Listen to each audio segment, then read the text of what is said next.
नमस्कार। आज हम भारतीय वित्तीय बाजार की कुछ अहम हालिया गतिविधियों पर नजर डाल रहे हैं। जी। हमारे पास 3 खास खबरें हैं। एक तो विदेशी निवेशकों का बड़ा निवेश, दूसरा एनएसई और सेबी के बीच समझौते की बात, और तीसरा भारत की क्रेडिट रेटिंग बढ़ाने की सरकारी कोशिश। तीनों काफी महत्वपूर्ण डेवलपमेंट्स हैं। हाँ, तो चलिए इनको थोड़ा खोलते हैं। सबसे पहले ये विदेशी पोर्टफोलियो निवेशक मतलब एफपीआईज। इन्होंने हाल में जैसे 23 से 27 जून के बीच ही इक्विटी और डेट दोनों में मिलाकर 13,000 करोड़ से ज्यादा का नेट निवेश किया है। जी हाँ, 13,107 करोड़।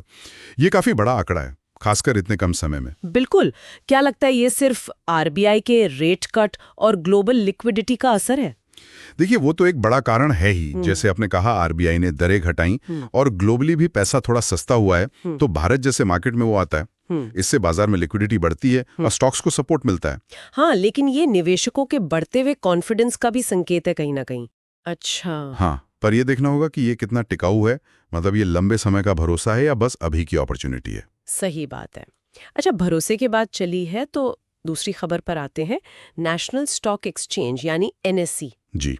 उन्होंने सेबी के साथ एक पुराना इक्विटी एक्सेस विवाद सुलझाने के लिए करीब 1400 करोड़ रुपए की पेशकश की है। हाँ, 1388 करोड़, लगभग $160 मिलियन।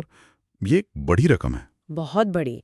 तो इसका क्या मतलब समझें? इसका सबसे बड़ा मतलब यह है कि अगर सेबी सेटलमेंट मान लेता है तो एनएसई का जो आईपीओ रुका हुआ है ना, हाँ, वो आईपीओ जो कब से अटका है। बिल्कुल, उसके आने का रास्ता साफ हो सकता है। शायद 2026 तक वो आ भी जाए।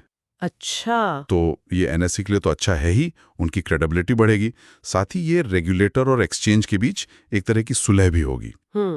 मतलब मार्केट के लिए भी पॉजिटिव सेंटिमेंट। हाँ बिल्कुल, और शायद ये दूसरे ऐसे मामलों के लिए भी एक नज़ीर बन सकता है कि कैसे विवाद सुलझाए जा सकते हैं। ये तो काफी इंटरेस्टिंग पॉइंट है। अच्छा, अब तीसरी खबर पर चलते हैं, सरकार की क्रेडिट रेटिंग वाली बात। जी, सॉवरेन रेटिंग। हाँ, वित्त मंत्रालय ने एस&पी ग्लोबल रेटिंग से कहा है कि भारत की रेटिंग अपग्रेड करे। जी, औपचारिक अनुरोध किया है। वो मजबूत आर्थिक ग्रोथ और बेहतर मैक्रो फंडामेंटल्स का हवाला दे रहे हैं। भारत की रेटिंग अभी क्या है? शायद BBB माइनस। हाँ, BBB माइनस है, जो सबसे निचला इन्वेस्टमेंट ग्रेड है। सरकार चाहती है कि इसे सुधारा जाए। अगर ये रेटिंग बढ़ जाती है तो इसका क्या असर होगा? असर तो काफी बड़ा हो सकता है।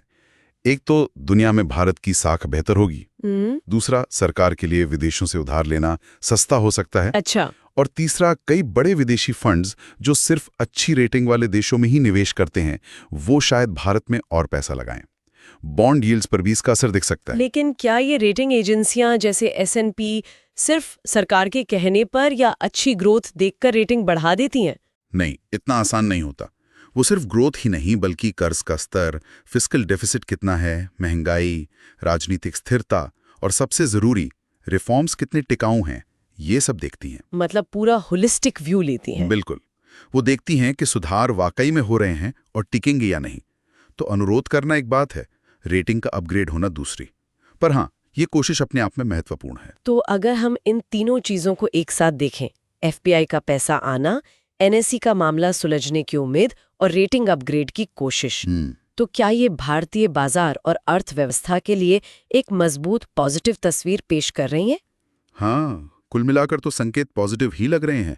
ऐसा लगता है कि बाजार में भरोसा लौट रहा है या बढ़ रहा है, और भारत अपनी ग्लोबल पोजीशनिंग को लेकर भी काफी सक्रिय है। जी। ये तीनों डेवलपमेंट्स उसी दिशा में इशारा करते हैं।